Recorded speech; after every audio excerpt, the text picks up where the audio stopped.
Well, hello there, friends, and welcome to Virtual Show, your only late night VR talk. I'm your host, Wes. With me, as always, my good friend Roots Hey, what's going on? and my good friend Eric. How's it going, Eric? What's going on, guys? I'm all right. Just trying to level up enough so that we can all play together. Yeah. Holy crap! Is Good. it? It's a It commitment. only took all day. Yeah, it's a commitment. It's like marriage. Yeah, you have to work through the hard parts to get to the rewarding part, right? Absolutely. Anyway, Roots. Let me tell you, man. I don't know if you caught any of my live streams yesterday or not, but we often have our game of the month conversations, and we pick these runners up every now and then. We'll pick an honorable mention. Just we say it's because these games might end up working their way into the game of the year conversation in the coming months. But generally, it tends to be just kind of a token thing we do to recognize, uh, a game that was close but not quite there. Um, I think we have our first case of an honorable mention that maybe should have won last week, because I finished Blair Witch last night, and let me tell you, that game was friggin' incredible. I think we might have undersold it a little bit in the PCVR game of the month talk last week. Yeah, I was kind of thinking the same thing, except for one thing that I think the same thing every time I go to the movie and I come. Oh wait, no, that was Drillo that said that. No, no, I do. I agree. I really agree. I didn't get a chance to see any streams. I worked 15 hours yesterday and then had just enough time to get like 6 hours and start over again this morning. So I was a little tired, but I definitely want to check it out. And I was saying when we talked about it, I really enjoyed the story of the game. And I was just starting to get to the meat of it, right? Dude, well, you really, in the grand scheme of things, you're just now at the Scratching part the where it surface. starts. Just scratching the Yeah, surface. it literally gets better from the time the game starts all the way to when you roll credits. It improves the entire time. It gets better and better and better to the point where you get to that last level and it is friggin' insanity, man. Like literal insanity. Um, Eric, how deep have you played into that? I went pretty far. I probably went maybe a little farther than Roots. I did see your gameplay yesterday, and I only have one question for you. I don't know if you should answer it or not. Did the dog die? Oh, yeah. Uh, I fell I'm not asleep. gonna. La la la I'm la not la gonna la la. answer La. that. Don't tell me. I I fist will bumped say that dog. this. There was serious shit going down with the dog when I fell asleep. I'll say this. I think that the game probably has multiple endings, and I Hmm. think some of those endings include the dog making it, and then there might be others where the dog doesn't make it. So you honestly, to answer that question, you've got to finish the game, and then at the end of the game, it's kind of like a movie where they have a few pages of them telling you what happened with all the different characters and the supporting cast. Like this one person went on to do this, and that person went on to do that, and the dog was one of the things that they mentioned in that little deal. That's pretty cool, actually. Scion says Mist was the right choice, and he wants you to finish that one as well. And I guarantee that's on Wes's list of games to finish for sure. Yeah, well, you know, with Blair Witch is a little different for me because, as you know, I love horror games. It's my favorite Mm. genre, and I often talk about how we have a whole lot of very good horror games, but very few great horror games. And I feel like Blair Witch is one of the great ones. I feel like it's in elite company because of the latter third of the game. It switches over to this kind of surrealism that I'm constantly looking for in horror games, and I rarely find it done well. But literally, the whole last level is like walking through a nightmare. And you know me, I play so many of these things. Like I see jump scares coming from a mile away, and they hardly ever, uh, you know, get me at all. They got me good last night, dude. Like I literally screamed out loud at one point during the last level because it scared the shit out of me. That's good. Aylin Kara says, would you rather cheat on your girlfriend or kill your dog? I don't. Well, I want choice C. I don't want either one of those choices. If choice C is pizza, I'll do the choice C. Yes, pizza and ice cream. What if your girlfriend is your dog? Well, then you're in Then what? trouble. Or you could cheat on your girlfriend with your dog. Oh, It is God. 2021. Yeah, So you can do whatever you want, man. as long as Hey, you wear a mask. animals are people too. That's true. Well, actually, that's not true, but I've Not heard that I've heard that expression. Oh shit. Anyway, as for yesterday, I did stream twice yesterday. Put in nearly 7 hours of gameplay on the channel yesterday, but it wasn't intended that way.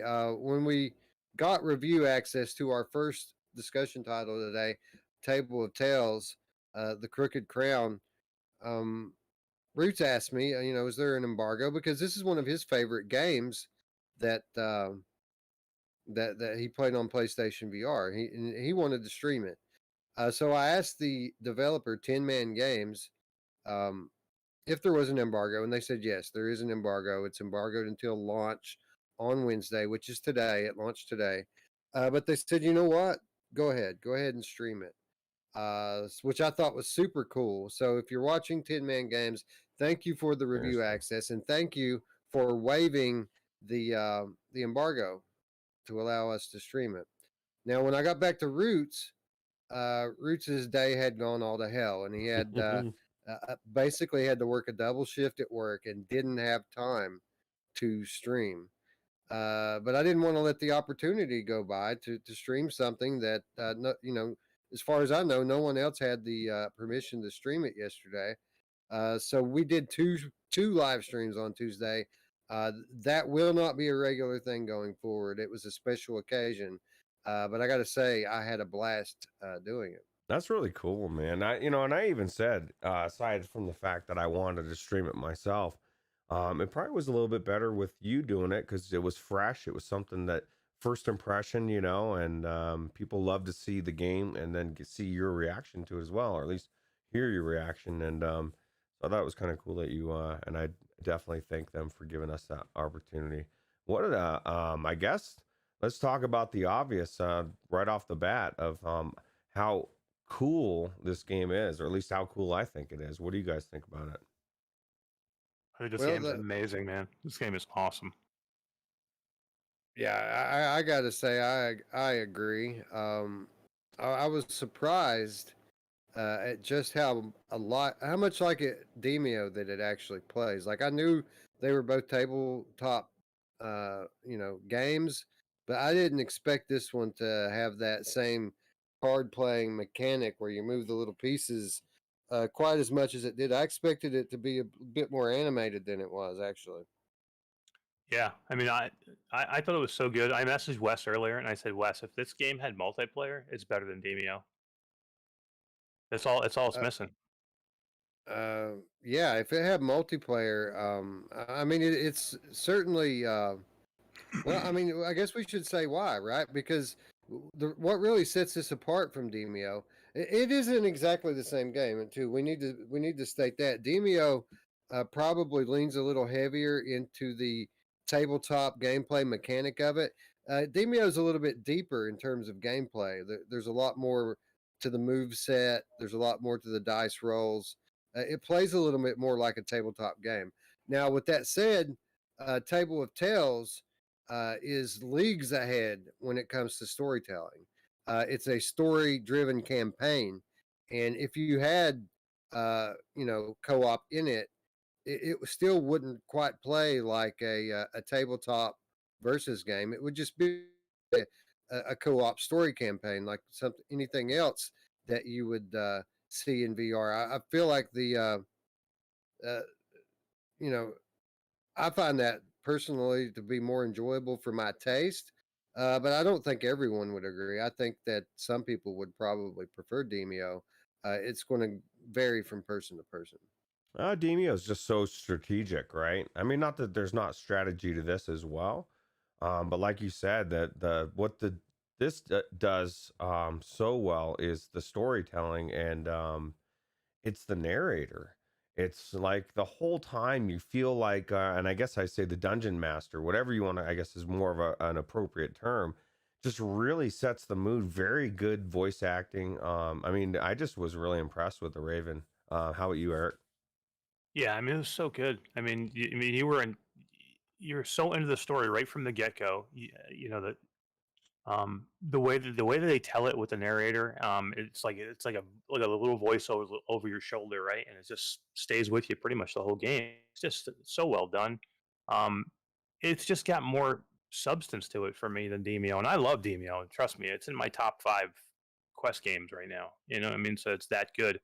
But um, I had a ball in this game. I mean, the only thing I kept saying it, this is amazing. I wish I could play with Roots or Wes or Radio Runner. I just wished it was co-op, because if you could do co-op, I mean, the way the set pieces move, the way the table itself is incorporated into the game, and the motion it has, and the water, and the effects it has, it's just the whole package really wowed me.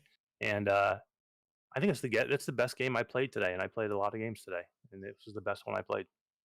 Well, that's saying a lot because Eric, I happen to know Eric played a lot of games today, including games that we can't talk about. So for him to say that is really high praise. When you say, Eric, that it has more substance to it, we need to be clear. It has more substance to it from a storytelling perspective. Um, the board itself is more of a stage where a play is being enacted out in front of you. And I think that, Demio is not the easiest game to pick up. Like it has quite a big learning curve actually if you want to be good at playing Demio. And I think something like Table of Tales is a perfect introduction to that kind of strategy. It's a perfect way to put someone into that frame of mind that you need to be in to be good at something like Demio. So I feel like both of the games are incredible for different reasons. And if you're a beginner, uh, with this type of game, I think Table of Tales is a better game for a beginner at this type of strategy. All right, well, let's get to the meat of this, because this is the crucial. This is what your answer of each of yours is going to tell me what kind of character you have. Who did you throw off the ship? Like, who got, because you get to a point where and this is early on, so I'm not spoiling anything, but you're given your first decision, and there's only 3 handholds for the thing. I guess what happened to the captain? I guess he got his own. He had an automatic one, but so you have 4 characters. One of them you have to throw overboard. He's going to die, and you have to choose, right? So Yeah, Yeah. that's absolutely correct. And I didn't want to throw the character overboard that I threw overboard. So what Roots is talking about is after you play through the tutorial lesson, you're on a ship and a wave washes over the ship, and there's not enough handholds for everyone to stay on board. One of them has to get washed out to sea, but the game lets you pick which one. And each character, like Demio, has its own class and its own special abilities. You have the brute force warrior, you have the wizard, you have the healer, and you have the rogue. And I wanted to keep the rogue. And the 2 no-brainers for me were the warrior and the wizard because they had higher hit points, they had more devastating attacks. Those were keepers. The question was, do I keep the healer or do I keep the rogue? I wanted to keep the rogue because generally that's my favorite role to play in these types of games. But I listened to the chat. The chat told me to throw the rogue overboard and keep the healer. So that's what I did. oh god, the healer is the one with the potions, right? The Mhm. apocalypse. Right. Okay, I did the opposite. I threw that guy right off. the healer. You're out of here. You're out of here, buddy. Yep. You know what's weird is very first time I played it on PCVR or PSVR, I threw the healer off, and I went in with the intentions this time I was going to throw somebody else off, but I must have grown an attachment to my three. I couldn't throw any of those three off. I had to throw the healer off as well. He was gone, man. I felt a little bad as well. Here's the thing about the healer that makes him so useful as a character. You know, the amount of actions that you can take in any one turn is determined by the number of the little power pings or whatever they're called that you have. You start off with 4 on each character, and some actions you spend 2, some actions you spend 3, some actions you spend 4. But the healer has this thing called a booster shot, and we all know in 2021 how important it is to get your booster shot. But the booster shot, the healer can hit any member of your party pretty much almost from anywhere on the map. It has a long range. He can shoot you with the booster shot, and it doesn't only fortify your defenses and fortify your health, but it also gives you another one of those little power things, which sometimes means an extra attack, which in certain situations is very, very useful. Yeah. Well, there's definitely those decisions to be made. And I don't know how far you guys made it in there, but I mean, you literally, this is what's kind of cool is like if you did throw them off and you decided to play through, like one of you go to each person's area, like so you're going to get to go see that particular person's, I guess, story, right? Yeah. Yeah, because I went to the rogues area. So I knew Wes went to the wizards area after, because I watched his little bit of the stream while I was working on Tuesday. So I wanted to go to somewhere different. And I had the rogue still. I had gotten rid of the healer. So yeah, I went to the rogues area, and it was a completely different story, and it's involved, and it takes you, in a completely different direction than you went west. So I don't know how long this game is or how long it's going to travel, but I mean, there seems to be, just off the bat, there seems to be a lot here, because, like I said, I'm on a whole different play story arc than you are right now. Yeah, I played for 3 hours, and I'm pretty sure I did not make it to the halfway point of the campaign. And what you're saying there is important, because as lengthy as the campaign is in VR game terms, of course, it's probably going to be dwarfed by your common flat game. But as far as a VR game goes, this is a pretty decent length campaign, it would seem. But there's going to be replayability here because, you know, every level in the game corresponds to the characters in your party.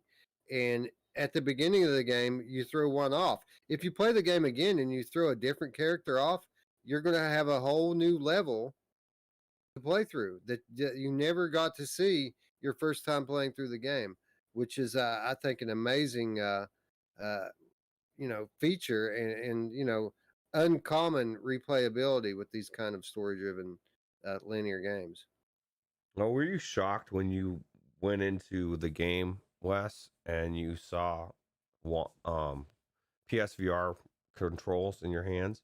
Because my thing was just like, oh, I'm gonna get to play with different controllers this time, and I went in and I looked down, and it was the same things, and it was at first I was put off because I was like trying to grab things, but then I forgot that it's got that little grabby thing, right, and that lets you push forward the ball of the PSVR controller, and so then you grab stuff, and so it's no big deal. But it was a little weird at first, but I think it's cool.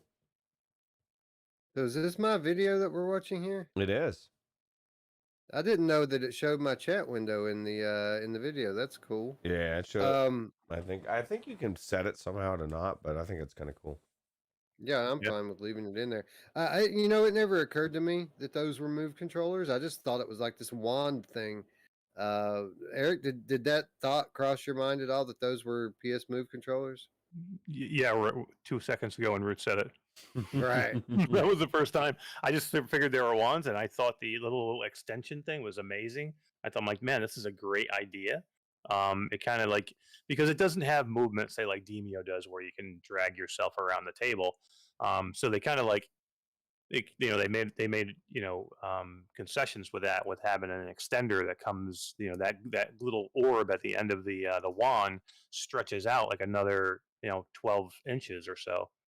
You And know who loves it when it does that? My mom. Oh yeah, she does. yeah, yeah, but yeah, I mean, it's very cool. I like the way it worked. And how was it on the PlayStation, Roots? Was it? I mean, because Wes, you didn't play it on the PlayStation, right? Just Roots did. No, I did Uh, not play it on so PlayStation. how? I mean, is this like comparable? I mean, is it like 1-to-1, or It does it blew look me. better? Well, it blew me away. I mean, it looked really good today, but I mean, it's been so long. But I don't remember ever thinking that. I mean, this game I've raved from the very first time I played it. Just the whole premise, looking at this, getting this letter that from your aunt, and you have this magical table, and it's like kind of like Jumanji-ish, and you're kind of getting sucked into this world with this cool raven. The only thing that I am a little put off is I did want to fist bump the raven. Didn't happen. Maybe it'll happen further on in the campaign. I don't know. One of the things that have really stuck out to me about this game, I'm sure it looks beautiful on PlayStation, especially if it's patched for Pro. But one of the things that really occurred to me in the time since I've played it was just how well optimized the game really is. I didn't realize it at the time. The day before, I had been playing with my Oculus Quest on Steam VR, and obviously I had jacked my super sampling way up to 150, which is generally something that is you don't do with the G2. If you get it to run stable at 100 on the G2, that's enough. I mean, it's beautiful. Anyway, when I went into Table of Tales, I was blown away at just how crystal clear everything was. You could not make a pixel out, and the colors and lighting popped so well. And I came to find out the next day, or later that day, when I went on to play Blair Witch, when I turned it on, Blair Witch was all choppy and wanted to crash. And when I got looking into the settings, it was set to 150 super sampling. So I played Table of Tales in my G2 at 150 super sampling while I was streaming it, and it played flawlessly. So that's really a testament to just how well optimized this game is and how well it runs. It was beautiful in that headset, and it's the only game that I've tried in the G2 that even came close to running at that high of a resolution. That's something like 4,000 something by 4,000 something, some crazy astronomical amount of pixels it was rendering, and it handled it. Crazy. Indeed. Anyway, I don't know how much more we can say about this. It's a great game. If you're someone who likes playing skirmish mode in Demio, you're absolutely going to love this because it tells a story, and it does a very good job of it. There's a lot more set variety. Where Demio, you kind of have the one set for every game, and or two now that we have the Rat King expansion. But this is a constantly changing board in front of you. It's always changing to a whole different set of very diverse and interesting locations. And I really had a blast with it. And it's normally $25 on Steam. It just launched today, but there is a launch window discount, 10%. So you can get it for $22.50 right now. And if you like story-driven games, if you like strategy games, I recommend it. Typically, these types of games aren't my number one favorite genre, but I really did have a good time in it, and it's a high-quality title. What did you think about the fact that you could, are given choices like if you want to sneak, stealth, or go in fighting? You know what I mean? A couple different times. Like I was in a position where I had to go stealth. I was really wounded. I was like, I can't go fight right now. I just thought it was cool that they give you a lot of options. I thought that was cool. It does kind of remind me of one of my complaints about the game. So the way those kind of decisions are handled um, you have different scenarios. Some of them require you to be fast. Some of them require you to be strong. Some of them require you to use diplomacy. And each character has skills like this that you can progress. Every level, you progress your character the way that you want to, and by progressing these certain different categories of ability, you make these different scenarios easier or harder based on which character that you use. And the way it works is this: you'll have a situation you have to deal with, and the way that you succeed or fail is by rolling the dice. The die have stars on them. You'll have 1 star on one side, 2, 3, 4, what have you. And then you have to get a certain amount of stars before you succeed at the task. And the better equipped your character is to do that task, the less stars you need. Which is all cool. I think that's all very unique and well designed. What I didn't care for was the fact that you roll these dice to get these stars, but if there's like a hole in the map, if there's a pond or a river, you can drop your die down in that, and you won't get any stars for that. It's just like it disappears forever. And so in some of these maps, it's hard to find a good spot to roll the dice at. I really wish that there were some consideration given to that. I think it's kind of not fair when you have your dice drop down in a little hole and disappear. It's a magical board, though, Wes. Like it. What's weird is I've never had that happen before, and I think it's probably not hard to do. You know what I mean? I just, I don't know if maybe I've just always rolled and because I don't like in Demio I have gone like throwing them because you can get all crazy there, but I am very controlled and I just kind of like roll them right there, right in the middle. And so maybe you're doing more of a Yahtzee roll where you know what I mean? But that's crazy. Yeah, I did too. I threw some right in the water. Did you really? Dark Angel in the chat says, I wonder who doesn't mind if you drop it in the hole. My mom! Oh yeah, she doesn't mind at all. She likes it. Eric, what did you think about the progression? That's something we didn't really touch on. I found it to be surprisingly nuanced and detailed here for this type of game. I mean, the progression is real, and it really does have an impact on how the game plays out. Yeah, and that was one of the things I liked, over like say, a Demio, where in Demio your characters are static. I mean, your characters are your characters; they don't change during your playthrough. There's no leveling your characters up. Here, you can decide how you want to level your characters up, whether you go strength or whether you go wisdom or whether you go stealth. So there's different ways to play this game, and you can control how you want each of your characters to go with. So your tank, if you want your tank to be super strong, you can just keep putting this, keep putting strength on it to make it stronger and stronger. Or you could start making your tank more charming and make a charming tank. So there's different ways you can play this. So the replayability is there too, because you can go back again and play it completely different than you did the first time or the second time. So yeah, I mean, I thought it was really cool. I love progression games. Really into them right now. So, anytime that I have choices to make and I can level characters up and that's something I want to do all the time. So yeah, I loved it. Yeah, and Roots, not only depth from the perspective of the progression of the characters, but a lot of variability in the way that you can tackle each level.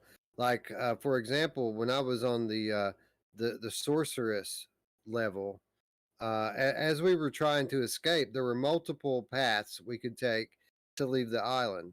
One path had us. There were monsters that we had to get through on one half, and then there was an angry mob of people on the other half.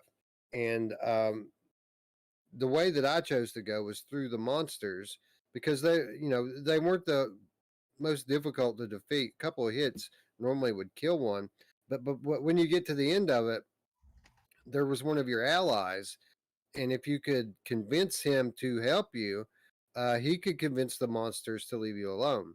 What I found interesting is when I was halfway through that path to escape, the narrator starts to tell me, well, if you leave, the people that live here, even though they're hostile to you right now, these are your people, and they're going to have to deal with these monsters if you just cut and bail. And so I had the decision to make: do I continue down my path to the easiest path for me to escape, or do I stay and try to kill all the monsters and win over the people on the island? um, I found that interesting, and I found that the prospect that winning these people over, that could come back into play later in the story. I don't know. So a lot of variability in the story, which again, uncommon in any narrative-driven game, let alone one that's strategy-based like this. I found that very impressive. Yeah, dude, a moral dilemma, right? And what's cool about it is it's literally like having a dungeon master there, because that's what they would do. They're going to fill in the gaps. They're going to throw you a curveball in the story and say, "Okay, this is the path you chose, but here's what the dilemma is. This is what you're creating. This might come back to haunt you later." And usually the way dungeon masters that I've played with, they would make it come back and fuck you over later, just because they're your friends and they want to screw you over. But I just thought it was super cool and stuff like that. Like I said, the choices you make, and you had what, 3 or 4 different choices. You could have gone different. I mean, that within each branch of things that we're choosing, that's a different path, and then that's going to take you down a different. I mean, so you've got all sorts of different variables here. And this is kind of cool too, because if so you can play this flat as well. The first video I found before I downloaded yours, because yours was taking forever, it was flat, and I didn't realize it until I noticed there was no wands and it was a cursor, and I was like, oh shit, this is flat too. So I'm thinking it was probably designed by people that do. I mean, the gameplay is so nuanced and so thought out, and it's exactly what I've been talking about that I want in these VR games. You can make an amazing game like this and then really think deep about the gameplay, because that's what's going to get people to go back into it, instead of going in for an hour or two and saying this is cool and then moving on to the next one and never coming back, you know? So Yeah, the Do same thing happened to me. That kind of happened to Wes too, because I was on an island with a rogue, and at one point you're trying to save some villagers, and I used an area of attack, a large area of attack, and I ended up killing 2 of the villagers, and they kind of turned on me. So you definitely have shit that's going to happen that you have to be careful of, because your choices that have repercussions for sure. Derail asks in the chat, does it have deck building or is it fixed cards? It does have deck building. Now, it isn't like Demio where you go and you buy cards in between the rounds, but at the end of every level, there's an upgrade path, and um, sometimes that means progression of your character, and sometimes that means progression of your deck. And generally, when you're progressing your deck, you have 4 cards to choose from, all of them with very different abilities and effects, and energy expenditure. So you have to take all of that into consideration as you build each character's deck. um, you're kind of putting together a team and thinking about how each character and their abilities are going to play off of one another. So yes, it's not, there aren't quite as many cards, I don't think, as Demio right off the top, but throughout the course of the game, I got to imagine that you'll probably encounter quite a few. he says, D-Rail says, nice. Definitely sold him. He's going to pick it up. Let me ask you this, both of you. Wes, you first. I guess it doesn't really matter. Maybe it does. Either way, Table of Tales. As far as I know, well, I guess it is 4 different tales, possibly, right? I'm always hoping that they would have maybe DLCs, or like, you know what I mean? Because this is such an amazing game, and I'd love to see more of it, right? Well, I'm sure if they were to sell more copies, that would certainly be a possibility. Honestly, I'd like to see them port this game over to Quest. As beautiful as it Yeah. was visually, um, I think that they could get this to run on a Quest too, even with the dynamic lighting and shadows that it uses. VinVR Adventure has shown recently that that can be done on the Oculus Quest 2. And I think that it would benefit the developer greatly if they could manage to publish on the main Oculus Quest store, which I guess is a big if, right? Yeah. If they didn't get this on there, I'd be what is wrong? I mean, they've got some games on there that shouldn't be, or games that should be on there that aren't, but this would be a major blunder. Yeah, this needs to be a Quest game. I mean, Demio is played on the Quest. Why can't you play this game on the Quest? There's no reason they can't. And maybe they looked at that, and maybe the process to get in there was just too hard, and they decided not to. It's just so much easier to get on Steam, or I don't know. I mean, I'd like to talk to them to see what their plans are. Maybe they have plans, and maybe a Quest port's already in the works, and we don't even know. But I would say that this would get a lot of play if this was a Quest game. Oh, it would I agree. do really well.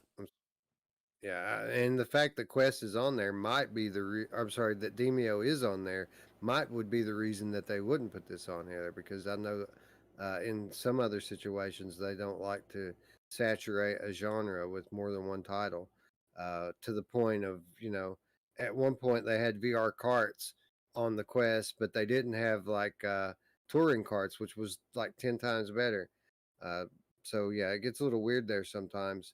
But we've often, a few times now, compared this to Demio and said that this is a game that's like Demio.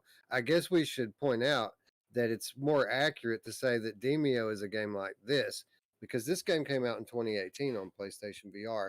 It's very much the OG in VR when it comes to this type of strategy. Yeah. Yeah, you can tell Demio took a lot from this game. I mean, I'm sure that Resolution looked at this game and saw the way it played, and I'm not saying they just one to one grab the stuff, but you can say that a lot of the ideas here moved over to Demio.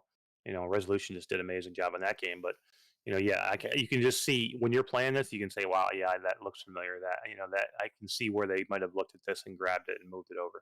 How hard do you think it would be to make it multiplayer, just to keep everything the same way and just allow people to play each different character, right?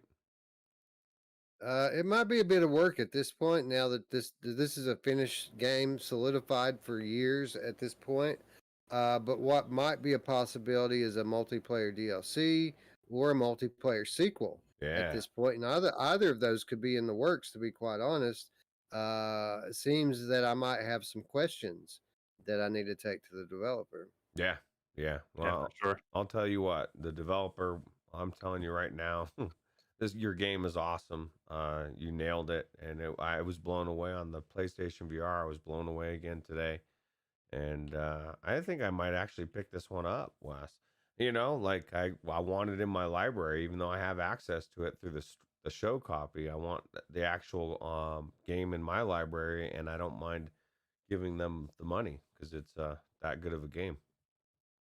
Well, again, this game is available on Steam right now. $25 retail with a 10% launch discount, $22.50. Certainly worth it. One more thing before we move on. Typically, as someone who tries to play almost everything in my G2 when I play PCVR, typically when you go into a game like this, a day one launch, or in my case, the day before launch, it's a crapshoot with whether or not the controllers are going to be officially supported, because G2 very much has its own controller. It's not an Oculus controller. It's not a Vive one. It's not a Knuckles controller. And it's not a WMR controller. It's its own thing. I was happy to learn, straight away, as soon as I booted into the game, that there is official support, not only for the G2, but for the other WMR as well. Vive, Index, and Oculus, all of these controllers are supported natively on this title on day one, which is uncommon and very much appreciated. Very professional, in my opinion. So I thought that was cool, and it also has the option for DLSS right off the bat as well. Yeah, I didn't try the DLSS in this one. Did either of you? I did. I clicked it right on from the beginning, so I should have clicked it off just to see if I could tell a difference. But yeah, as soon as I get in, I went into the menu and I started messing with the settings like I always usually do, and yeah, I turned it right on immediately, and I thought and I played it, on my Quest too. I thought about playing it on my Index because once I saw the controllers were in there, I thought about doing it, but it would have just been a hassle to hook it up, and I already had the Quest hooked up with the link cable, so I just went with there. But I thought it looked amazing. Roots? I messed with it, but I couldn't tell a difference really, so I left it off. Yeah, I didn't even think to check it. Honestly, the thing was just so like it was literally stunning. The clarity and how vivid the colors were. I was impressed with it. It never even occurred to me to go tweak the in-game graphics options with it. Yeah. I just let it roll. I can say that this next title we're about to talk about, I did play with the DLSS in it a little bit, and we'll get to that in a moment. I do want to take a moment to recognize our good friends and our night owls in chat. We kind of were so excited to talk about Table of Tales. We didn't say hi to our friends in chat, and we've got some friends in here. We've got D-Rail. He says, hopefully my 3090 can run it. Dude, you're probably going to be able to crank this thing up to 200% or better and run it just fine.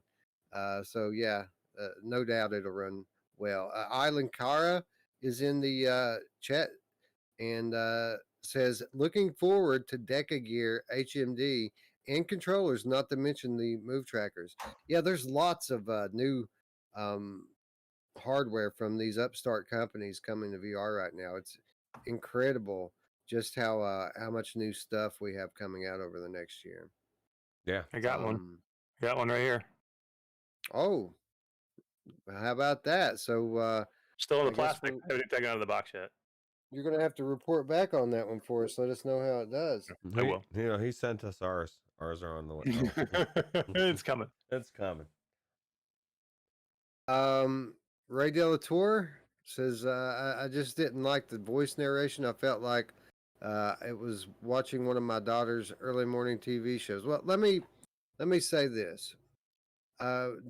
Roots, did you find it at all strange that seemingly every major character in this game is female? Well, it's, I mean, you got the muscle person is a female, right? The warrior.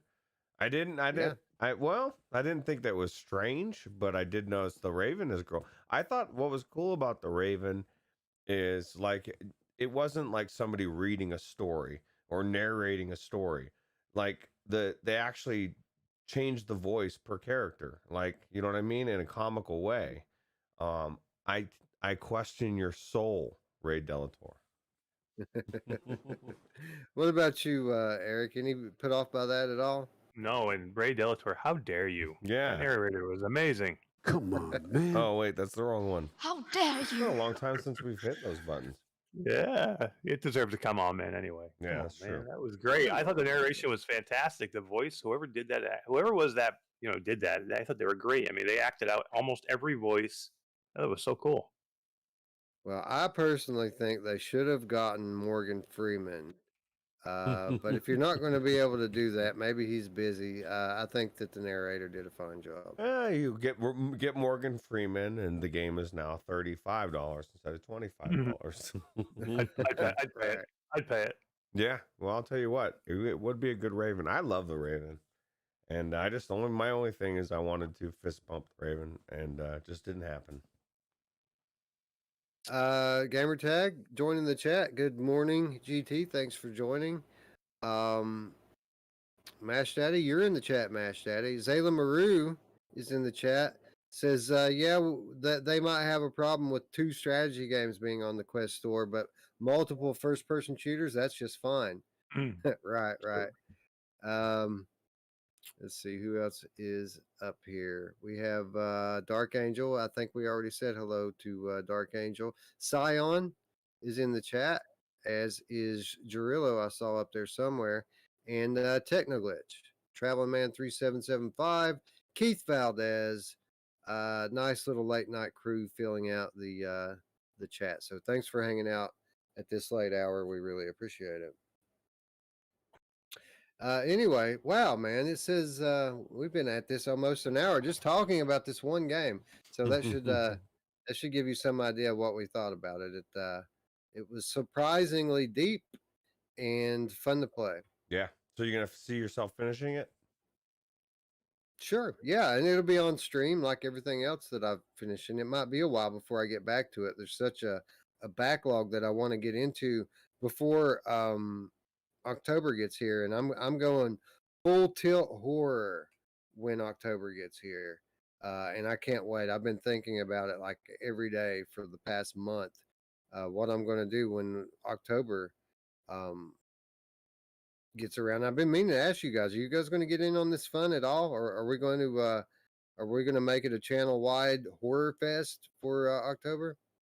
Yeah, I am for sure. And me and you already talked about it. I'm going to do right starting October 1st. I'm going to stream Resident Evil 7 on the PS5. Well, there you go. That's Yeah. awesome. I can't wait to see your reaction to that. Yeah, I've never played it. I've been holding it just for this. So, yeah, I'm looking forward to it. That's the best VR has to offer, friend. What about you, Roots? You going to delve into any evil games? I was gonna delve into October 2021 of the real world. That's gonna be the nightmare. But no, actually I was thinking of maybe some horror games would be fun, right?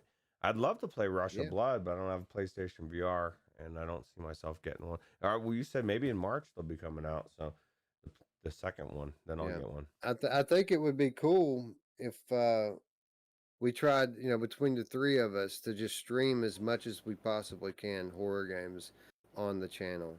So the more, and this goes for you too, Eric, the more you guys want to contribute to that, I welcome it, but I'm certainly going to give it my all because this is my favorite thing, bro. I love it. And I've got some deep cuts, if you will, lined up for October. We're not going to be playing the same stuff everybody else is playing. So it should be cool. Cool. Oh yeah. I'm in. Anyway, moving on. The Table of Tales weren't the only tales that we played through over these last couple of days because we also were privy to the legendary tales, the most legendary tales I have experienced all week. Legendary Tales entered early access on September 8th. This is an action role-playing game with up to 4-player co-op. It's developed and published by Urban Wolf Games. Big thank you to Urban Wolf Games for providing each of us with a review copy for this game. This game is, again, in early access on Steam for a price of $35. And I guess that's going to be the first of a couple of elephants in the room. Typically, I don't like talking about the negatives of a game first. But I don't think that we're going to have any luck if we try to get around it. And so I think we should talk about this stuff right off the top. The stuff, get the buts out of the way so that we can really focus in on what this game does well without that cloud hanging over us. So before we get into the game itself, I want to talk a little bit about the price. And if you bear with me for just a moment here, we have a statement from the developer themselves regarding the price. And we can discuss what they say, afterwards and how much validity it has. But I think it's important to note the developer's stance and where they're coming from. This is quote. We have a bonus quote time this week. This is quote time. So it says, I want to talk about our general pricing and explain a little bit about how indie development works. We've been developing this game for the last 3 years, including the original Quest development, and we have invested a lot of time, a lot of money, and a lot of resources. We're selling the game at $35, but we hope you can understand why we only see a portion of this money. Steam takes 30% of the price of the game right off the top. Besides that, Unreal Engine takes 5%, but we won't need to pay that unless our sales pick up greatly. The U.S. government also takes a percentage in taxes, generally 10 to 20%, as we are a foreign company. The money that's left is then subject to company taxes of another 10 to 20%. Then from there, our salaries are paid, and we have income taxes that come out of that. So after all of that, we get less than half of the price of the game. Because of all these factors, it's very hard to make money as an indie developer. So I hope you can understand our situation. So Roots, you know, whether or not this is a fair price for what they're selling here, uh, I certainly am sympathetic to what the developer's trying to say here. Yeah, yeah, it makes sense. I mean, it's a crappy situation to be in, because they're selling an early access game. That's part of the problem, right? I mean, my assumption is when it's all said and done, it's going to be well worth $35. But right now, to some people, it's like, you know, it's just not, there's not enough there for it. I mean, of what I saw of it, I'm impressed in so many ways. I've got my issues with it, but I mean, I've when we go over everything, there were so many different things that I was blown away by that I can see why, in the long run, this game is going to be amazing. Um, Eric, I find it unfortunate that this is something that we encounter occasionally from these indie developers, where they tend to try to price a game based on what they put into it, instead of letting the market dictate what the price of the game should be. You know, how much do similar games cost on Steam, and uh, where does the price need to be for the game to be competitive in terms of sales? Um, do you think that maybe they would have been a little bit more well served while the game is in early access? They can always, when they come into full release, increase the price up to $35. Uh, do you think they would have been a little bit more well served to knock the price down a bit, say maybe $25 instead of 35?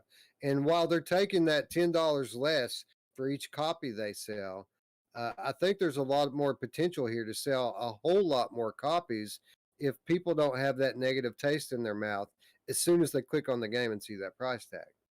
Yeah, I mean, at that price, it's so hard to sell copies at that price when you see early access in the title. I mean, there's not number one. There's a lot of people out there that won't buy any early access titles because they don't want to play anything early access. They want finished stuff, so they wouldn't buy it whether it was $29 or whatever. So you're already fighting that battle, and then you're doing an early access and you're charging 35. Was it? Is it 35.99? It's 34. $34.99. 34.99. That's a Yeah. lot of money for an early access game. Now, this game looks like it's worth $35, but again, you're playing early access, so it's not perfect, and they're still working on it. So I guess if you believe in the game and you believe in the developers and you think that they're going to be able to finish everything, then yeah, it's worth the 35. But if they had just out of the right off the get go done even 29.99, um, in early access with the way this game looks, they probably would have sold double what they would have sold. Now they might be doing good. I don't know because this game looks amazing and a lot of people have played it to where you can see what's going on with the physics and you can see what's going on with the looks of it in these dungeons. So it's got a lot of people excited. So they might be doing well, and they might needed, I'm sure they needed that boost of income right away. They're an indie developer, and they probably put a lot of money into this, so they needed to get this thing launched, just so they can keep going. A lot of these indie devs, you have to understand, they need money just to keep the lights on. You know what I mean? They're not making any money with this game sitting in development. They need to get it out so they can finish it. So I don't have a problem putting some money into it as long as I believe in the dev. But a lot of times these devs put these games out of early access in early access, and they sit in early access for how long? So I just hope that's not the case here. Right, and the problem here is that you only get one chance to make a first impression, And I mean, even if they had put a 7-day discount on this game, it would have made a world of difference with the way the game was received in the not only in the reviews but in the content creation and review community as well. Gamertag VR makes a great point here. He says some content creators won't even cover this game due to its price because the devs aren't giving everyone a key and they don't want to pay that much to cover this game when they're not going to get the viewership back to cover much of the cost. Um, so, you know, this it's tough, right? Because after you work three years on something, it's kind of hard to feel like you're giving it away for less than it's worth. But sometimes uh, these guys don't see the forest for the trees, and if they could just knock it down to something that looks a little bit better, even $5 off puts you in that $20-some range instead of the $30-some range, and on a mental level, that registers with people differently. I feel like if they had done that, they're going to sell a significant amount more copies. And in addition to that, you're going to make a better first impression, and people are going to hear about your game through word of mouth a lot more. And the narrative is going to be about the gameplay rather than about the price or the tutorial. Yeah, plus take it from other developers and things that have happened. How many times do we have to see a game come out overpriced and it doesn't sell? And to what you were saying, Mash, maybe it's doing well. The developers are saying it's not doing well because they're not even thinking they're going to have to pay the percentage to Unreal. You know what I mean? So it's not doing well enough for that. It's kind of you're going to end up having to cannibalize your price down the road, and then now it's like Wes said, you lost that first impression, and it's such an amazing game to have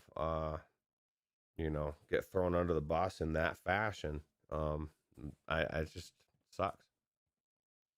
Gamertag VR said, to be transparent, I paid for it, downloaded it, and 2 days later the dev sent me a key.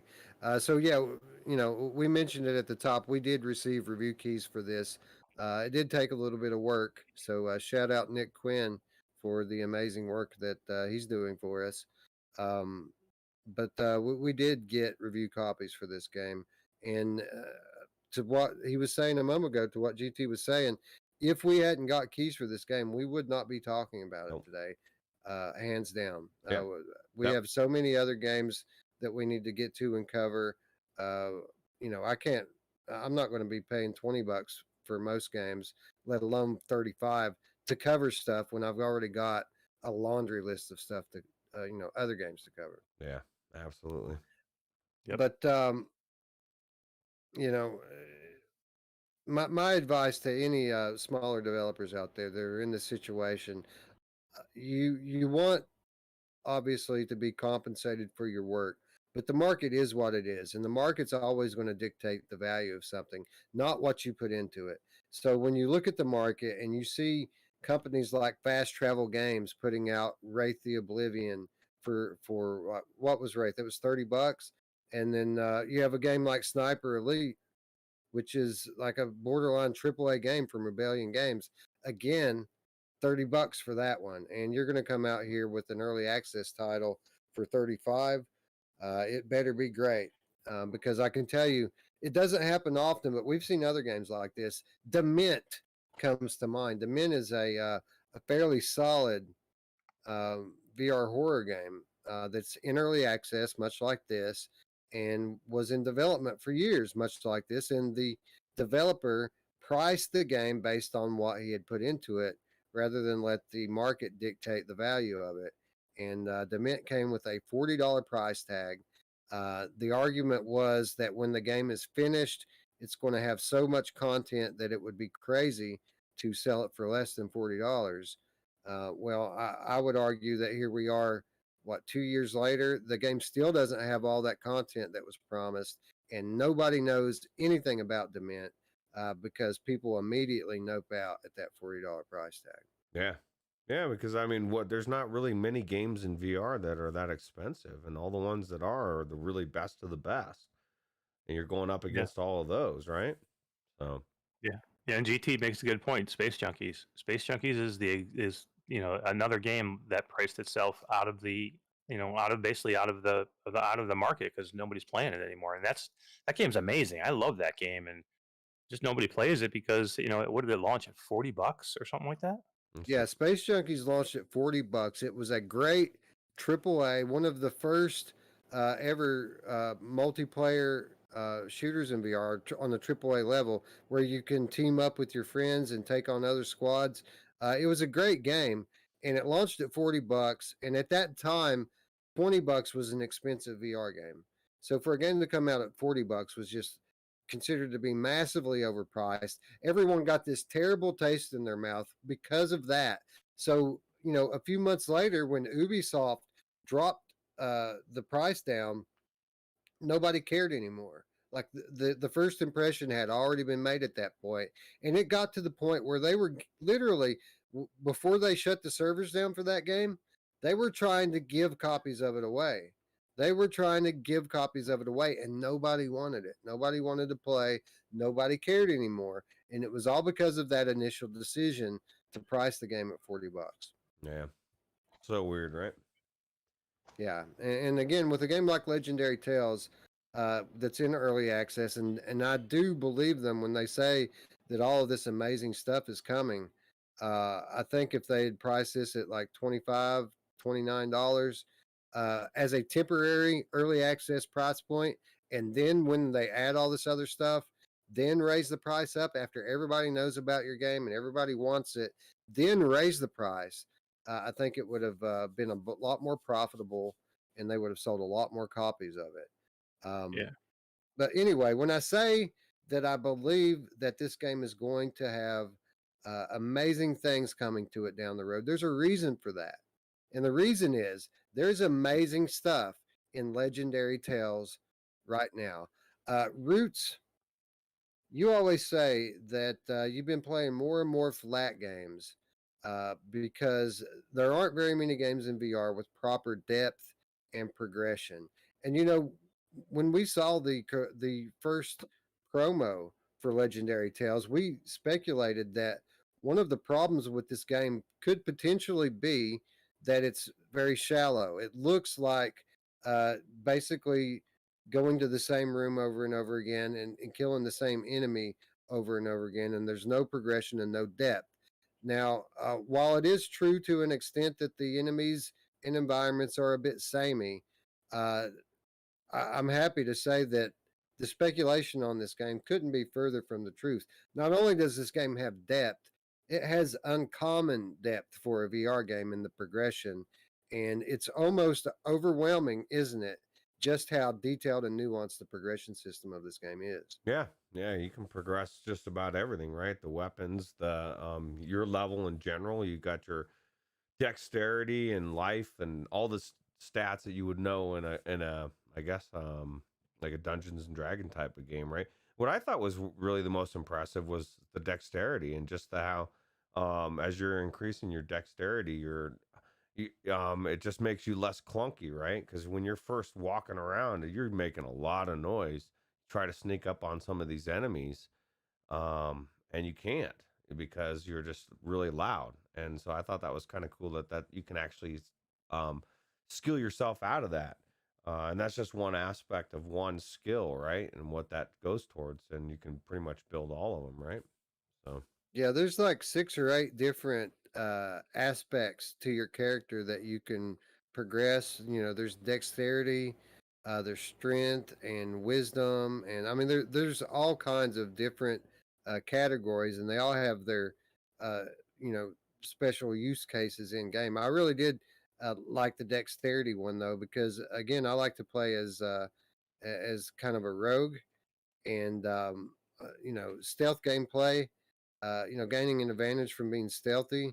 I enjoy that sort of thing. And if you have a higher dexterity, you're less likely to be detected and more likely to get critical hits from behind. And Eric, do you know who loves critical hits from behind?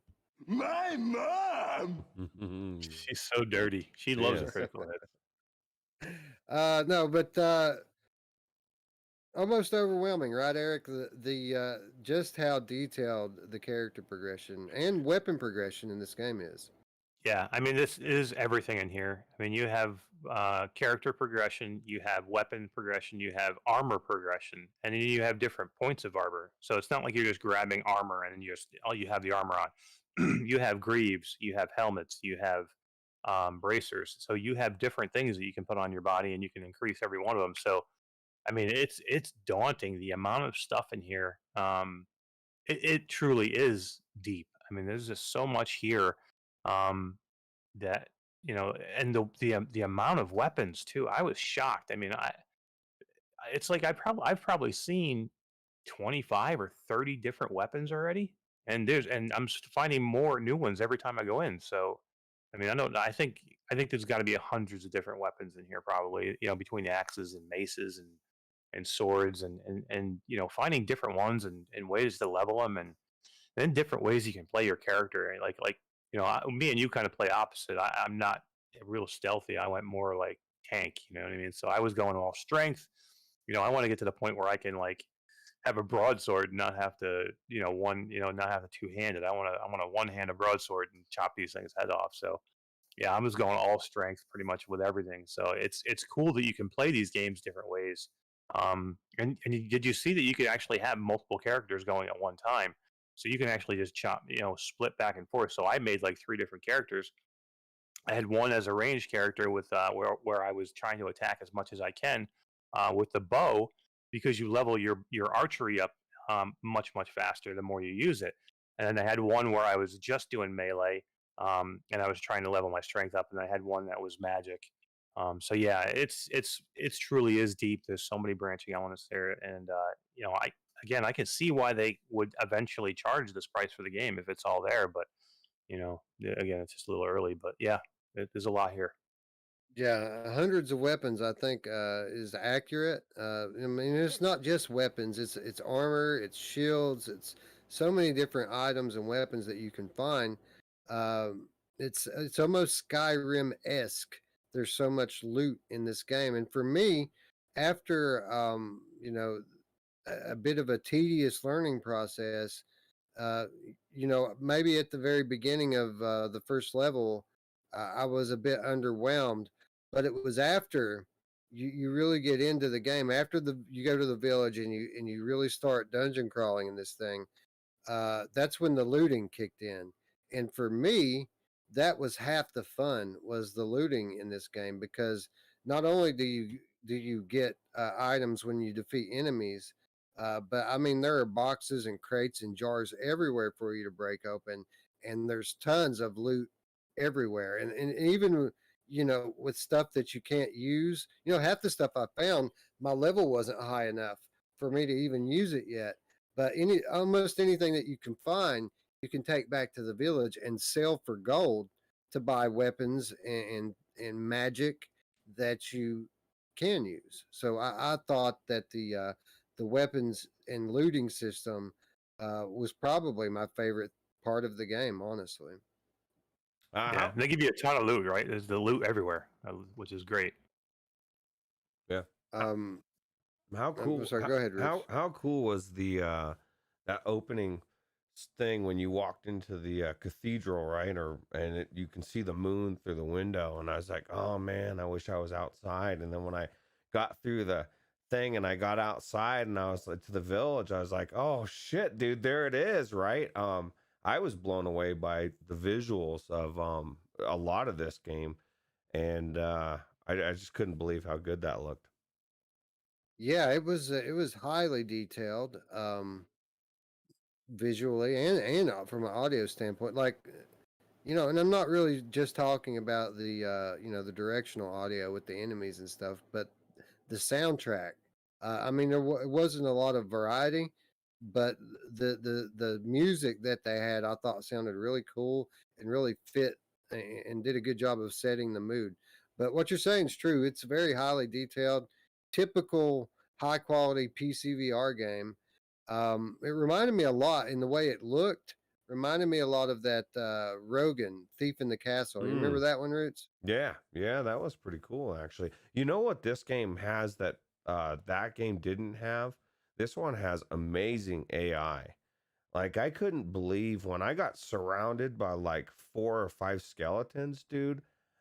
I didn't know what the fuck I was gonna do, man. Like, I'm bashing them off with my shield. I had like 2 of them. There's like some of them are like really slow and they're just, but then there's these other ones that are fast and they're like jumping around and doing these fucking flips and like it's crazy. It gets a little daunting, man. But I was very impressed by how it didn't matter where I moved or whatever. I really had to pay attention to where these things were because they were like all trying to come get me at the same time. And I thought that was really cool.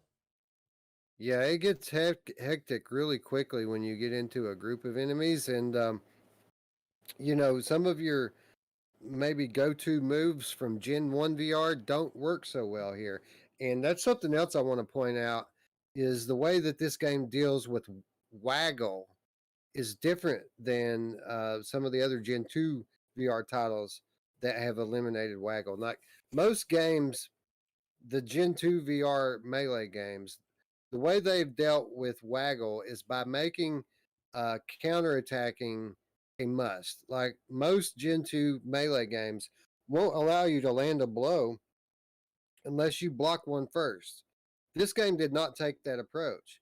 Instead, the way this game works, you can strike first. You don't have to counterattack in order to land a blow. But if you land 2 blows in quick succession, the second one does next to no damage. Like there's really no point in waggling because this game makes you wait 1.5, 2 seconds between attacks if you want to do any kind of damage. And I found that to be, a unique and fresh take on melee and a more advanced method. Eric, I mean, I think that advanced is a good descriptor for the combat systems in this game. Wouldn't you agree? Oh yeah, I mean, there's so many ways you can play it in this game, and just from think about the blocking with the shields. I mean, you can actually even take one of your larger swords, and you can two hand it, so you can actually have a hand on the blade and a hand on the hilt, and you can actually use that to block some of the stronger attacks. You can actually grab the blade from pretty much anywhere. You can grip the blade, which is, you can't do that in most games. So you got real life physics in the way you're able to grab all these weapons. So it's pretty amazing, and you need it too, right? I mean, they throw you through this tutorial, and then all of a sudden you come out of the tutorial and you got a skeleton here, a skeleton there, and all of a sudden you start the game. There's 50 freaking skeletons all over you. All of a sudden, you're like, "Holy crap! I went from 0 to 60 in about 10 seconds," and you're like, you're overwhelmed. But yeah, I mean, they give you so much stuff in here. There's so many ways to. The combat system is great. I love it, man. I love the fact that you can't just hammer on somebody. You can't swing 5 times in a row because after that first hit, those other four attacks will have no damage at all. And they tell you that pretty early on. They want you to know almost right away that because they even show you hit indicators and hit counts on some of the practice dummies early. So you can see your first hit might land a 10 or a 12 damage. Your second hit may even be down like a 4 or a 3. And you're just not going to do anything. You might as well back up and block at that point because you're just not doing anything. Well, not only Right. that, but if you parry, then you can actually get bonus damage, right? They give you so many different incentives to actually block and do different things. And different ways to parry. There's 3 different ways you can parry. You can do a hard parry, a soft parry, and you can do a dodge parry. So there's different ways you can do that. Roots, what was your weapon of choice here? I mean, there's bows, there's warhammers and axes, there's broadswords and short swords and daggers, and literally so much variability in what type of character and what type of attack that you have at your disposal. What was your weapon of choice? I started off with bow and arrow when I finally was able to get one, and I ran around with that for a while. But I ended up getting a shield and a sword, and that's the time when I had 5 or 6 of them on me. and I would have never made it with my bow and arrow. And with that guy doing his flips and all that crazy judo stuff that he was trying to pull on me, I really needed to hit the shield, use the shield. And not only was I using the shield to block stuff, but I was like bashing them back. You know what I mean? So that I ended up doing that most of the time. The only thing my gripe with the shield is, did it seem like you had to put it between your legs in such a weird fucking way, man? I'm like, where? This is supposed to be on my back, but I'm sticking it up my ass, really. It's your crotch shield, yo. It was weird. Yeah, it is a little weird. It's easier to get from between your legs than it is from behind your back because you can't go over your shoulder with it. Instead, you have to kind of reach around to the small of your back and put it on like your waist, the back of your waist. So yeah, I agree. You know, and again, a lot of that's conditioning with us having played 100 other games that do it over the shoulder. But yeah, I agree. It was a little weird to have to reach down so low to find your shield. Yeah, it was weird, but I like my shield though, and that's not. It's not only the shield; it's all the two-handed swords, the bow and arrow, all of that. And that's another thing. You know, I'm watching this guy's video, and I didn't utilize my inventory as well as I should have. You know, like because I pretty much what I had was what I used. I wasn't pulling out this and switching that, and this person's switching back and forth between all sorts of weapons.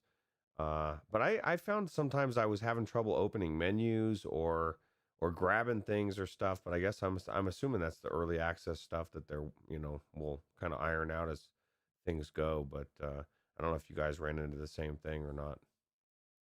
I didn't really have any trouble accessing the menus after I implemented a custom controller binding. So this game has native support for most Steam VR headsets, but it does not have native G2 support. Now you can pick WMR, and most of the functions will work with the G2 controllers, but there's a couple of the more advanced ones that don't. So about halfway through the tutorial, I had to download a custom controller binding, which is very easy to do. I was very happy at this early stage that I was able to find one. And after I found that and learned the alternate button configuration, then I didn't really have any problem with the accessing the menu system. Eric, did you have any kind of issues with that? Not the menu per se, but there was little bugs here and there. Like sometimes it was difficult to pick up the money, the gold that was left behind. You know, it had to take like 7 or 8 clicks and back up away from it, and then go back forward again to try and pick it up. Some of the orbs of health and things like that, sometimes they were difficult to get. I actually had a spot in the tutorial where it wouldn't let me do something. I couldn't grab something that it wanted me to grab. Oh, it was the wall. Where you had to put your hand on the wall. It wouldn't register it at first. I had to go back out and redo it again. Mine was my first piece of armor, my glove I picked. I couldn't grab it forever. I kept trying to grab it. I was so frustrated. And then once I grabbed it, then I could buy everything. But it was like I had a little trouble buying my first item. Yeah, that was weird. I didn't have any of that sort of stuff. Like I had no trouble picking anything up at all. Maybe you guys should invest in a VR system with a little bit better tracking, like the HP Reverb G2. I think so. You don't want to deal with all that Oculus jank. You know? Yeah, that's weird, right? I've never heard that statement said before. So let me ask you this. Do you think, and I don't know if there's a way to fix it or not, and I'm sure you noticed it, and this drives me crazy in any game. When I try to get close to a table or something, and I'm like trying to grab something, and it's pushing me back from the table, and I'm like, fuck, man. Like, hate it. Yeah, and I don't know what's the answer to that, because not every game's like that, but there's got to be something that can be done, because for me, it's that immediately my immersion's broke. I'm like, oh yeah, I'm in VR. I'm getting pushed backwards, you know? Yeah, I hate the invisible walls around objects. And when you lean forward, it kind of pushes you back. There's generally two approaches to this type of thing um, in VR development, and there's no workaround on from the user end. It has to be done by the developer.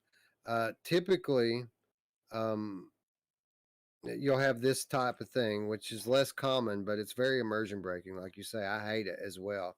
But the other approach is that they could be a lot less aggressive with their boundaries. And when you do finally cross that boundary with your head, instead of pushing you back, generally it'll start to cloud your vision or something like that and let you know, okay, I need to quit moving in that direction so much. But yeah, I agree with everything you're saying there. I hate it when developers use this kind of boundary system around objects because it feels like the game is pushing you, and the game should never push you in any direction. It makes you hard Yeah. to grab stuff too. Like if you're trying to grab something off that table, it's now become very difficult to do because you're like fighting to get to. I feel like I'm swimming like against the tide, right?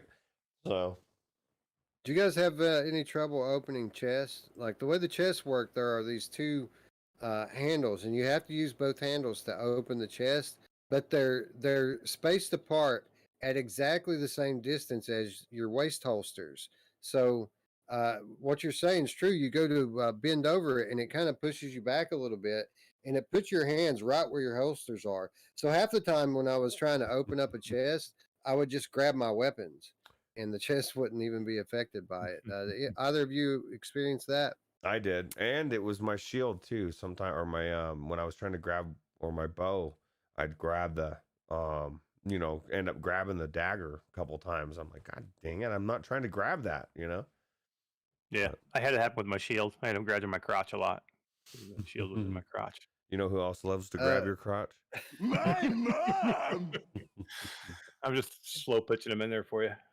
Gamertag VR says simply make the objects with collision. You'll learn not to knock things over, especially if you've got something you want and now you got to bend over to pick it up. Yeah, they could do that. I think it's a little bit more taxing, most likely from the standpoint of the in-game physics and the resources you've got available. If everything has collision and is interactive like that, it's going to take up a bit more of resources in what already is a pretty resource hungry game.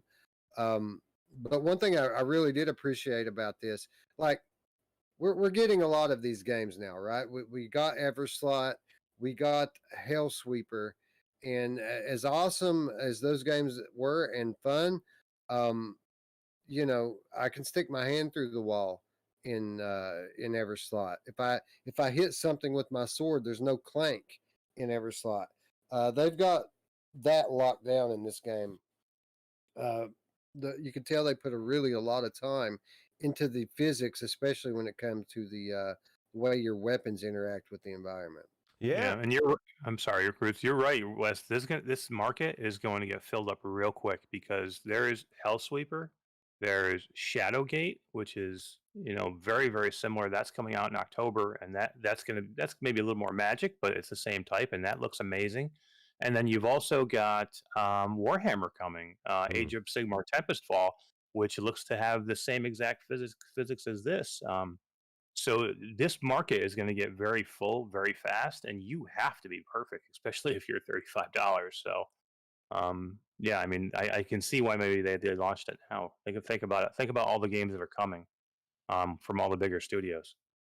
Can you throw weapons in either of those other games? That's another thing that I was impressed with. You could throw the weapons, and then also it's got 3 types of attacks with the weapons. You can slash, you can hit blunt, and then you can stab. I haven't seen many games outside of like Blade and Sorcery where you can actually stab. That was another thing that I like to do. I loved stabbing the skeletons right in their face. It just made me feel good. You know who loves to get stabbed in the face, Roots? My Oh mom! yeah, she does. She's busy tonight. She is busy. Gamertag VR says, when I said simple, I meant as an idea, not to implement. Apologies, I did not like the force push back. It seems too aggressive currently. Yes, yes, it was very noticeable and too aggressive. But again, this is an early access title. Hopefully, they can dial that in a little bit. Hybrid Energy, going exactly where I was getting ready to go with the conversation, says Undead Citadel also, which is currently getting its lunch eaten if it doesn't hurry. Roots, Undead Citadel has screwed itself, hasn't it? Yeah, yeah. Well, hopefully not. I mean, we'll see. But that's the thing. How many games have kind of waited too long and then something else comes out? I mean, to think of Onslaught, if Onslaught could have beat Saints and Sinners, it wouldn't have been as bad. It still would have been bad, but not as bad because we would have had nothing to compare it to, right? Um, or was it? Did it come out first? I can't remember, man. I don't know what the hell. I'm tired. Eric, if Undead Citadel comes out in December, let's say, or even November, are people going to be as excited for it as we were, 18 months ago when we didn't really have anything that looked like that, played like that? No, no, and Roots is 100% right because the Walking Dead Saints and Sinners did come out before Onslaught, and the bar got raised, and then Onslaught looked like a big piece of crap after that, basically, because they weren't even close to Walking Dead Saints and Sinners. And look at all these games now. I mean, with Everslot and and Hellsweeper and Shadowgate and Warhammer and in this game, and you still got Blade and Sorcery out there, which is very similar to this, and they still keep updating that game. So when Undead Citadel comes, they better bring something heavy duty, otherwise they're going to get lost. So you already have it's going to be a ho hum because it's another one of these games, and when it comes out, and then if they're not close to these other games, or if they're a little bit off, they're going to be lost in the shuffle. Yeah, I think really the only hope now for Undead Citadel is that they deliver an amazing quest game, because a lot of these physics-based melee games are PC games because they are fairly resource intensive. Hopefully, all this time that Undead Citadel is taking is so that they can be really one of the first to lock down this type of physics on standalone hardware. So, I mean, I think if they do that, there's still some hope for them yet. Hybrid Energy says we know what Undead needs. It needs to bring a good, full, proper campaign, and I agree. Absolutely. We need some good story behind it as well. That's one thing that this doesn't have at all that I can see is any story, right? And I'm sure they're going to add it. Maybe, I don't know. Yeah, That's a good story point. lacking in a lot of these games. Hellsweeper, those games, not much story, right? Not just that, but roguelites never were my thing. But my last year of video gaming, they've become one of my favorite types of games to play in and out of VR. But I can see already people jumping on this train from all directions. Uh, Roots, do you think that it's a possibility that 6 months from now everybody's going to have roguelike fatigue because there's so many of these games coming out that are foregoing the proper linear story campaign in lieu of a procedurally generated replayable roguelike progression type game? Yeah, I mean, it depends. I think they'll definitely get a burnout. I mean, you're gonna see ones need to step it up, right? Like because right now, I mean, one of my favorite, of course, it's flat roguelite is Returnal, and it's got it all. It's got the story, it's got the gameplay, it's got everything, and so they can have everything. And I think that there's a case to be made that there needs to be something more. It doesn't need to be an elaborate story with huge voice acting or whatever, but you can still have something, some kind of progression. At least you need progression. People need something to feel like they're progressing stuff. So that has this here, but they could put some kind of lore behind it at least, right? I don't know. Yeah, yeah. Eric, are you getting tired of the procedural levels that we've been playing through for the past 6 months? I mean, I'm so into these now. As long as they're done right, I do like them. And I was the same way you are. I was never into the roguelites and with the procedurally generated levels before either. But the ones that have been coming out recently, whether it be flat or VR, have been done extremely well. And I'm just enjoying them so much. But you know, you got to be careful because it's a fine line. Because if it's just a hack and slash, and you know, procedurally generated, and there's no beef and there's no meat behind it, then it can be extremely shallow, and then you're looking at blade and sorcery. You know what I mean? And you know, that was one of the games that I just never go back to, because to me, once you do that for the first 5-10 minutes, why am I going back to that game? You know what I mean? So I need Yeah, something. I need something behind it. I think a lot of the saving grace with a lot of these more recent releases is that it isn't 100% procedural. They've kind of found this balance between written levels and levels where they'll have entire pieces of the level written out, and then you know the procedural part is how they get put together. But even in a game like Legendary Tales, when you die and you go back in, it isn't a different level. I mean, you go back into the same level that you died in over and over and over again. So it isn't like a complete shuffle of the deck every time you play, but rather just that. I assume just that first time that the level comes together. That's really the procedural part of it. Yeah.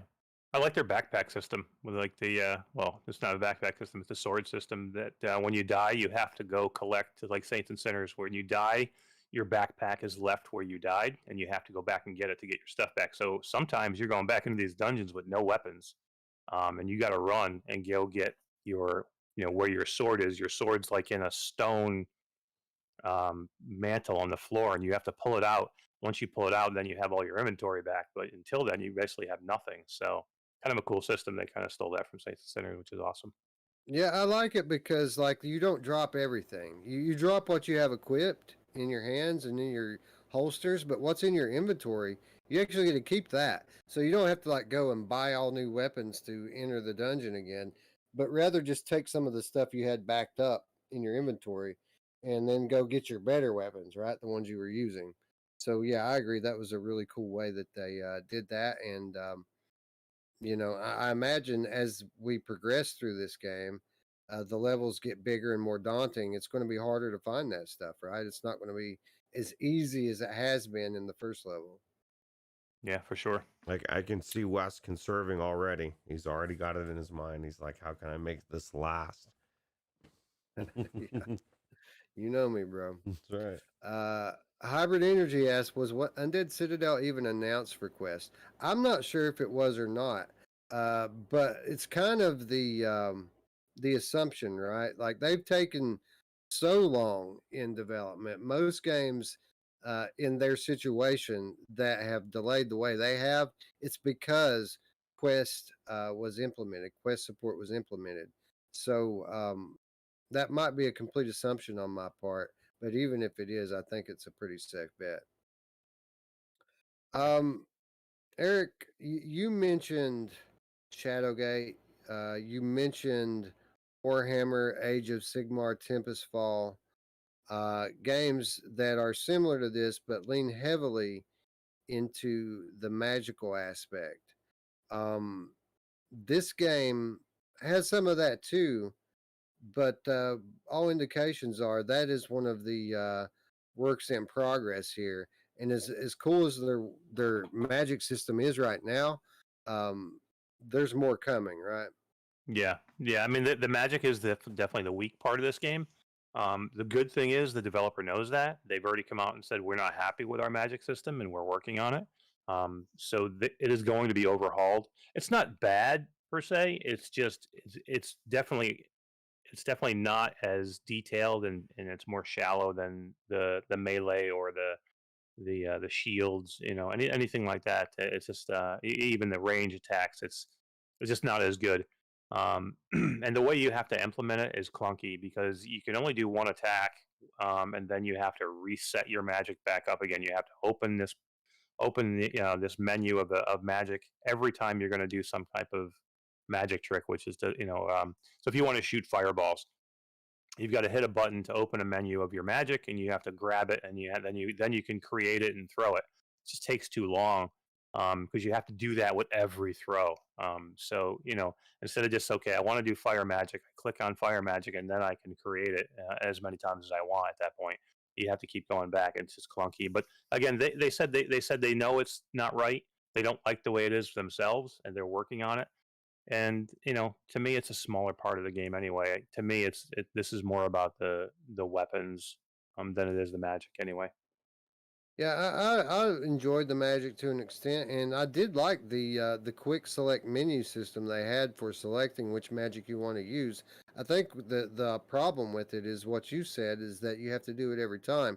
I think if when I select my fire magic should be equipped on that hand until I want to select something else. Exactly. And instead, you have to bring the quick menu up every time that you want to use it, and that can be a little bit tedious.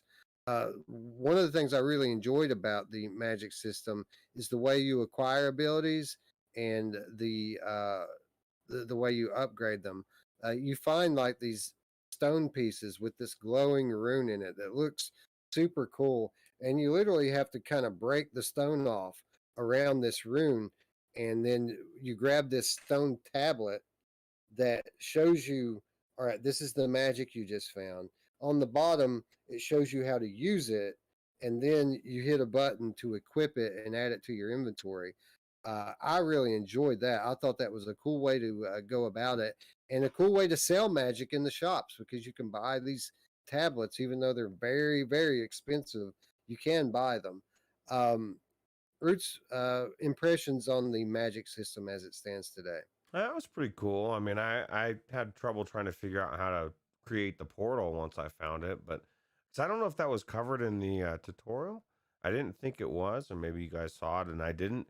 But I was like, what the how the hell? I didn't realize I had to do both of them at the same time and bring them together or whatever.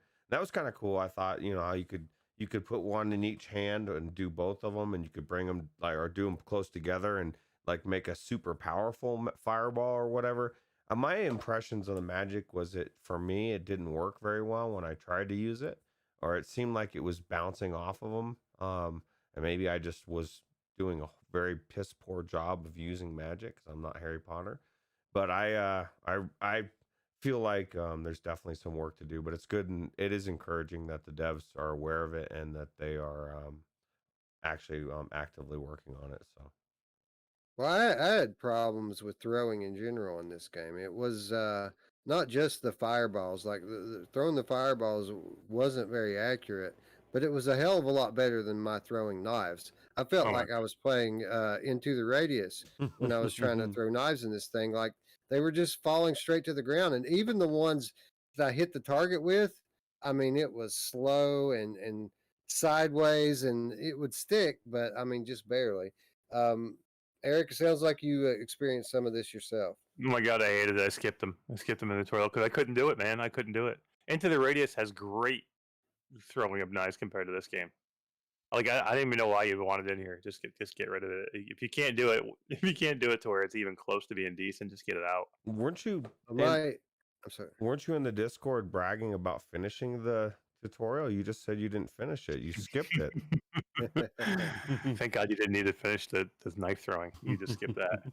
Well, my OCD wouldn't let me skip it, so I was there for like 10 minutes just so I could get through the knife throwing part of the tutorial. Roots, hopefully you had a little easier time with it. Yeah, it didn't take me 10 minutes. I had trouble finding the target for some reason at first. Once I found it, I was actually able to throw it way better in this game than I was in Into the Radius. But one thing that I was impressed with the tutorial, and I didn't think I was going to be, was I had a moment where I accidentally backed out of it. And I thought, fuck, I was like halfway through it. And you know how I didn't want to be in that tutorial to begin with. I'm going to have to do it all over again. I open it up and I can choose any of the tutorials up until the point where I was stopped at. I was able to go right into the potions, go right back where I was at. A lot of games don't have that forethought. You just go in and oops, you backed out. Guess what? You get to do the whole tutorial again. I thought that was kind of cool. So that brings us to the other major elephant in the room, other than the price, the tutorial. Roots, it was just last week, and I don't remember which game it was we were talking about. But we were sitting here saying, wouldn't the game be so much better I think it was Hellsweeper, that instead of the tutorial, they give you a level, a training level where you learn the stuff maybe a little more gradually than the tutorial gives you, but they build the level around teaching you these skills as opposed to a cold and hard tutorial where you're one technique after another after another after another. Now we had this criticism of Hellsweeper last week, which at least gave you the option whether or not you wanted to go through the advanced techniques or not. None of that here. This game has tons of techniques. A lot of them are advanced, and they're not letting you into the first level until you prove that you can do all of them. And it took me like an hour to play through this tutorial, and it was not only not fun, it was monotonous. I got tired of sticking my hand here. Put your hand here to start this next tutorial. There was probably 30 or 40, maybe even 50 different times that I had to stick my hand here to start the next, tutorial, which is you reading how to do something and then practicing it. It was too much, wasn't it? It was way too much. It was a nightmare. And this is why it was a nightmare. It's like public school testing, right? Like you're cramming. You just want to get through this fucking thing. So you're doing what you have to do, but there's so much that by the time it's all done, how much are you really remembering of all this stuff, like you said, that's really integral to playing this thing. And if you take that approach where you're at least make it fun and you're learning as you go, maybe even over the first couple levels, depending on how, but little short levels or whatever, using it instead of, like you said, it was monotonous. You're struggling to get through this one section, then you stick your hand here, then you follow the wisp around to the next spot. And I just felt like I was just rushing through to get through the tutorial. And yeah, I was learning it, but like you said, it was absolutely not fun whatsoever. And if it wasn't for, I had a crash during it, and I ended up going back in. And Technoglitch was saying, "Oh, you must love the game. You're going back in." I said, "No, I've got to cover it, so I'm going to go back in now." After I did go back in and play more, I am loving the game, but there are early access things that they can fix, and this is one of them. The first thing you see when you go in the game is the tutorial, and how many people, Wes, are going to not even go through that? Voodoo E, or whatever his name is, he got pissed and quit in the tutorial, right? I got about 40 minutes in. I'm like, there's no way Ruuts is getting through this tutorial. Do you want to believe this? I think I took a little bit less than 40 minutes. So, or maybe 45 minutes. It didn't take me an hour. So, well, a lot of it with me was, I as I normally do, I tried to start playing this game seated, and I realized about 10 or 15 minutes into the tutorial that I'm not going to be able to play it seated. So I had to start over after recalibrating. You have to go back to the main menu to recalibrate standing, and then I had to start the tutorial over. And then when I get halfway through it, now I've got buttons that don't work, and I've got to go download a controller binding to get through the rest of the tutorial. So it took me about an hour all in all. But yeah, if everything had gone smoothly, it probably would have taken less time. Yeah, that's a long time to go through a tutorial. And like, I don't even want to go through a 5-minute tutorial. You know what I mean? And to go through 45 minutes of a tutorial and to get to the beef of how good this game is a long time. And somebody was just saying in the Hybrid Energy says the devs mentioned a patch that will adjust the tutorial. So he would wait. And my thing is if this is your type of game, I mean, there's no really reason to wait. You're just going to have a long tutorial. But once you get through it, there's some good gameplay to it. Yeah, it's a really fun and uncommonly deep game for VR, with very high production quality. I mean, it's got a lot going for it. But Eric, it's a bit of a dangerous situation here. We already talked about how you only get one chance to make a first impression. So you've got people here, the ones that did, manage to talk themselves into laying down $35 for this. Most of those people are going into it with the attitude like, all right, this is an expensive game. If it doesn't give me my money's worth within the 2 hours, I'm going to refund it. And then they get in, and the first hour of their 2 hours is this monotonous, repetitive, bland tutorial. Um, the ones that make it through that just have an hour left to find the gameplay, and the gameplay doesn't even start until you get through the abbey. After the tutorial, you have to escape the abbey, go through the village, and then that's when the game starts. Right around the 2 hour mark is really when you start getting into this game. I think there's a lot of danger here with the way this is structured, where even the people that talk themselves into laying that hefty price tag down are going to nope out and get a refund before they even see the good part of the game. Yeah, pacing is not right. I didn't have any fun in this game until probably 2.5 hours in, because even when you get out of the tutorial, you're garbage. Your stats are garbage, so you cannot get far in these dungeons. You're gonna die a ton. So until you level yourself up a little and get some of these better weapons, that's when you started having the fun, because you were able to do things. You were getting cool weapons. You were upgrading your armor. You were able to pull off some of these cool things with the bow. And some of the other, the hammers and the axes that you got. So yeah, I mean, it's a lot of people are going to return this before they even get a chance to see how really great this game is and where the fun is. Because if you go in and you're playing a tutorial, you're in a dungeon, you don't even get to see the outside until you're out of the tutorial. Again, you see like the sky through the church as you walk in, but until you get to this, what you see on the screen right now, which is this town, it's all tutorial to that point. So you don't even get, you're just basically in boring dungeons. I mean, they look nice, but they're boring. There's no variety to them until you get a little bit farther. So yeah, I just didn't have any fun with it until I got to that point, and then I had a lot of fun. So they needed to move that around a little bit, and it sounds like they're working on it. Jaw dropping once you step outside, isn't it? It looks beautiful. The lighting is awesome. Like that abbey, when you look at up at that abbey from the courtyard that they just saw in that shot right there, and you see the lights behind the stained glass windows, I thought that was beautiful.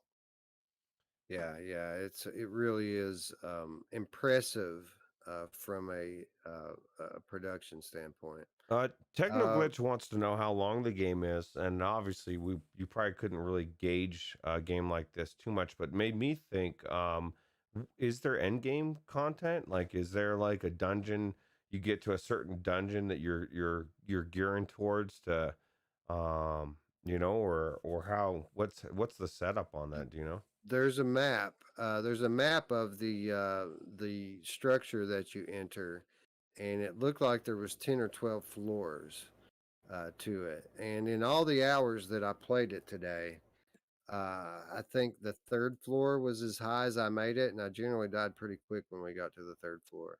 Okay, so man, you're probably talking tech, probably like dozens of Dozens of hours. hours. Yeah, like I Yeah. mean, to success, and this is what's cool about it. It's co-op. It's 4-player co-op. So I mean, if they do improve all the things that we're talking about, which I do believe they will, how amazing is it going to be to go through all those? You're going to need your friends there in level 4, 5, 6, and grinding through, getting your better gear, you're getting better skills and so forth. So Yeah, and one of the cool things about the progression in this game, to go back to it really quickly, it like many other of the modern roguelikes, there's advantages to dying. There's a stat called vitality, mm, and vitality stat um, it directly affects your strength, your health, and your defense. And the way that you progress vitality is by taking damage.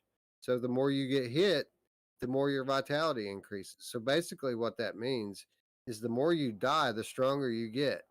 So if you're someone who really sucks at this game, just keep going, because before long you're going to be a tank, and no one's going to be able to freaking mess with you because they're not going to be able to hurt you.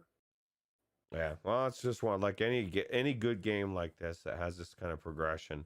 It just you start out weak, and the more you play, you just get stronger and better. It's one of the things that's so good about Hades is it doesn't matter. You don't care when you die. Like in this game, you don't care if you're getting hit. You die, okay, good. I'm gonna have to come back. Now I've got more vitality. I'm getting stronger. Like Wes said, I think that's cool.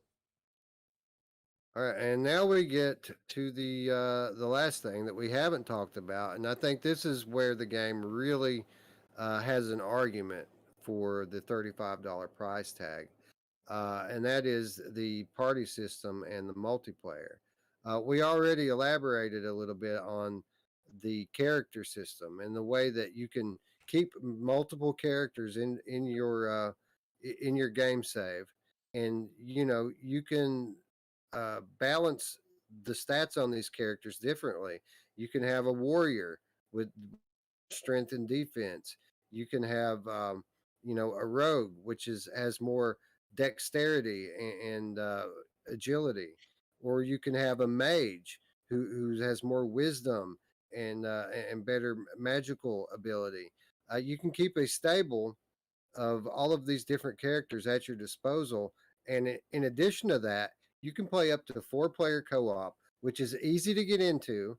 Like a lot of these indie games that have co op, it's hard to get a game. Had no problem partying up with Eric in this game outside of a little bit of usual Steam VR jank with the microphone selection. But it was easy to get into a game with him. And beyond that, there's enough variability in the character progression that you could put a proper 4-man party together with a warrior, with a rogue, and a mage, and what have you. Um, I think that it has an uncommonly diverse and well balanced multiplayer system here, and um, Eric, I think above all else, I think that is the biggest potential upside for this game is we don't have multiplayer games like this in VR with this type of detailed character system. Yeah, and we were just talking a little while ago about all these games coming out that look a lot alike now. In this kind of type of genre, and this is the only one of them that has multiplayer, I believe. So this is where they can really kind of differentiate themselves from everybody else. And yeah, it was great. I mean, me and Wes were able to get in really quick, really easy. It's a quick invite, or you can just join on somebody who's already in game.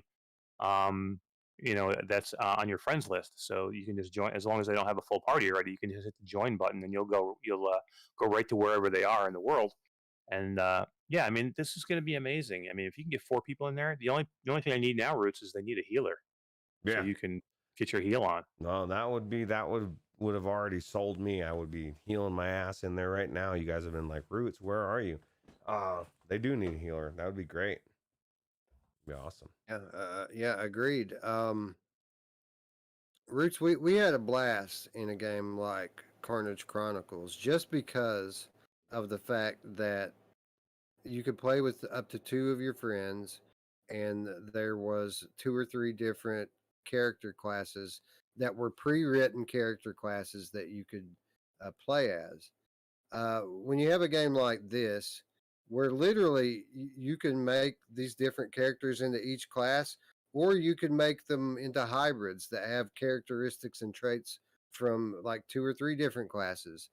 Um, we've never seen anything like this that I can think of in VR with this type of flexibility, with not only regards to your character but with your party. I mean, you can pretty much establish well-defined roles for each player of your party in this game, unlike any other game I've played in VR. Yeah, yeah, it's crazy. It just makes me wonder how that it's all set up as far as like how's it gonna scale? Like does it scale up for 2, 3, 4 people or to like your level, right? Like if Mash has been leveling for 40 hours and he comes in with us, is he just gonna be wiping everything out? Or is everything gonna scale up to him? Yeah, I have a lot of questions on how that would go because my thing is when I was in there by myself and I had 4 skeletons on me, or it was crazy. I can't imagine what the hell's going to go on when you have 3 or 4, especially once you start moving up those floors to the harder levels. I think that alone is kind of worth playing it just to see. I want to see where it goes, how crazy it gets. Well, I can't say that it was super obvious whether or not the game was scaling up for the amount of players in the party. What I can say is when I partied up with Eric, I didn't make it much farther than I would have made it by myself. It was plenty challenging with two of us in there. Was it any easier for you, Eric, having me with you, or was it pretty much the same deal? Yeah, I mean, we both died at some point. You know what I mean, and not real far. So I can't say it was any easier. I seem to think it was probably the same. I mean, I can see where it's a little bit better just because you can split some of the enemies up. When you get into some of these rooms, there can be 7, 8, 10 skeletons, especially if you go too far into a room. And you can actually pick up some skeletons that are maybe even in another room. So then you've got 2 rooms full of skeletons. So this could be 10 skeletons on you at one time. And then you just got to retreat and you got to back up because if they surround you, it's all over. So I guess if you had 4 people, I could see where it would be a little bit easier just to split them up a little bit. But I can see some strategy here too. You're going to have to stick together. You're not going to be able to just jump off in different directions and think you're going to do okay. I think you're going to have to stick together as a team, which is what you want, right? You want people to play together and you want people to strategize. So I'm really looking forward to getting 4 people in there and see how this goes. Yeah, you definitely want to have somebody with a ranged weapon because I mean, even when you're playing by yourself, it allows you to pick off enemies before you enter a room and have the whole room after you. But the way the maps are laid out, a lot of the bigger rooms that have a lot of enemies in them have multiple entrances on different levels. So I mean, potentially, if you had a large enough party, you could have somebody cover each entrance. And some of these are going to be up on a balcony shooting down into it. So you could have guys enter from the ground floor and take on the enemies head on, take their attention, and then have archers or mages come in from the balcony to kind of nail the guys from behind and really take them off guard. A lot of potential here, not only with the way you can set your party up, but the way the map's laid out. And again, I think multiplayer kind of is their ace in the hole here, and kind of the one argument that they have for the price tag is again we don't have any other multiplayer games in VR quite like this. Yeah. Well, and if they could get this on Quest, they could get more people in there. That'd be cool. There's Absolutely. not that many people on PCVR anymore. They're just disappearing. Well, maybe not disappearing, but I'd be afraid that I think it'll be a long time before we ever see anything like this on Quest. It's just with the physics and the production value, this is kind of something that you really need some horsepower to run at this point. Now, I'm not saying that can't be done. I think a AAA team with hundreds of people working on it obviously could probably pull it off. I wouldn't be looking for this one on Quest anytime soon, though. yeah, absolutely not. Anyway, I think that's going to wrap us up here, guys. Did we overlook anything that you can that anything you have on your chest left that you want to get off? No, I can't think of any. I think we covered everything. My main thing is I wanted to crap on it where it needed to be crapped on, and I wanted to praise it where it needed to be praised. And there's a lot of both. Actually, there's really not that much bad with it. Just a few things they need to tweak, and if they tweak those things and keep doing what they're doing, I think they got a hit. The biggest thing that they mistake, I think, was the money and the cost, and I don't know how you fix that at this point. And they don't sound like they want to fix it. So Yeah, I mean, I'm rooting for these guys. I mean, I want them to do well. We need these types of games for PC VR. If you're going to have PC VR, function and do well, you need these games. So I am really rooting for these guys. I hope they do well with this game. I hope they build it into something that's going to be amazing because it has everything that I want, and I will continue to go back to this game. Um, it's going to take time. It's going to be a time, sucking type of game, but I will go back to it, especially if they start making patches to it. I mean, again, we got to remember this is early access. They're going to constantly be working on it. So as long as they're invested in it and they're still going to be able to do good with it, then I'll be there to support them, as much as I can. Yeah, and I think it needs to be reiterated here that in a lot of ways, uh, they're ahead of the game, versus other early access titles like Everslot or Hellsweeper. There's a lot more going on here with this one, in terms of just all the different mechanics and everything they've got in the progression and physics. I mean, they're kind of leagues ahead of the game compared to these other titles. So I'm fairly confident that if you do put down your $35 today for it, you're going to get your money's worth before it's all said and done on this game. Now, with that said, if you're the type of person who has an hour a day to play and you like to play a different game every day, you're probably not going to make it very far in this. This is something that is going to take time. Uh, Again, it's only just now starting to really get good for us, and we've got hours in it. We're well outside of the refund window, so you're kind of going to have to take a leap of faith here. But I think if you do and you enjoy this type of game, I don't think you're going to regret it. Scion VR says he would buy it if he knew for sure it would deliver. Well, you could. What about all the Kickstarters people do, and they're putting hundreds of dollars? This is $35, and you get to play it today with your friends.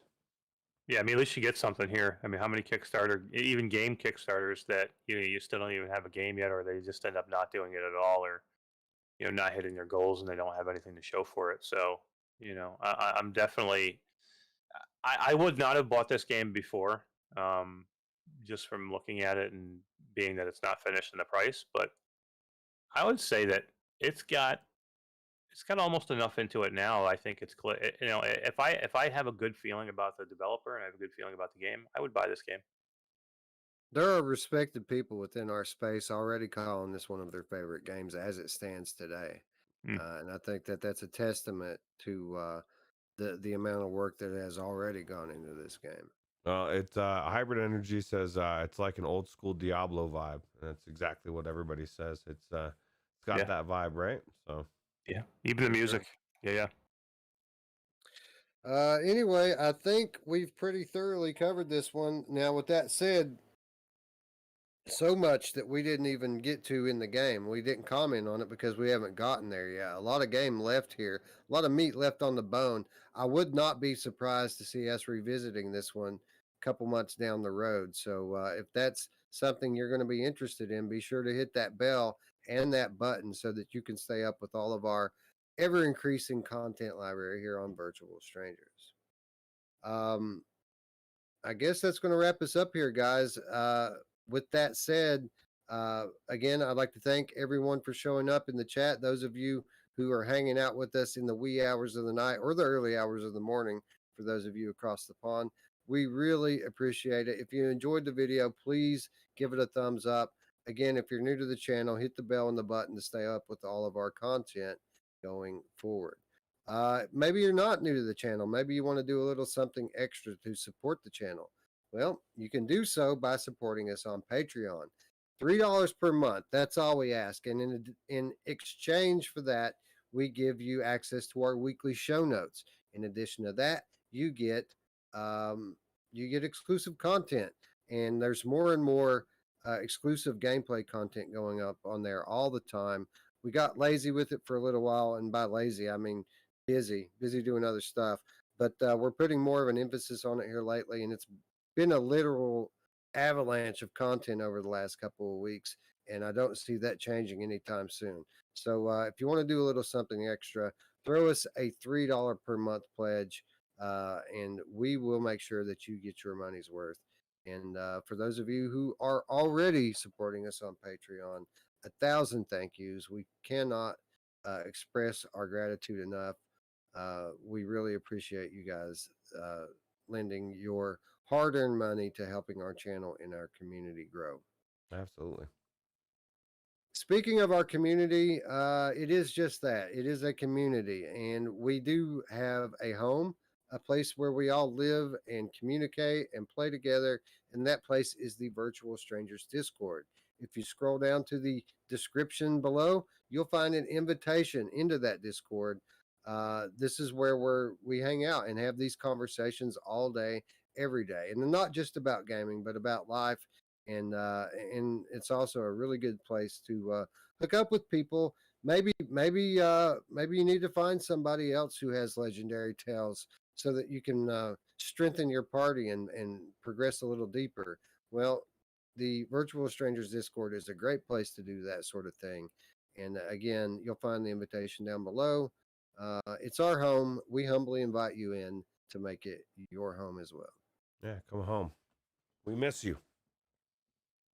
Anyway, with all that said, friends, we'd like to thank you all once again for watching. And for Ruuts and Eric, I'm Wes. We'll see you in a couple of days, friends. Bye now. Take it easy. See you later.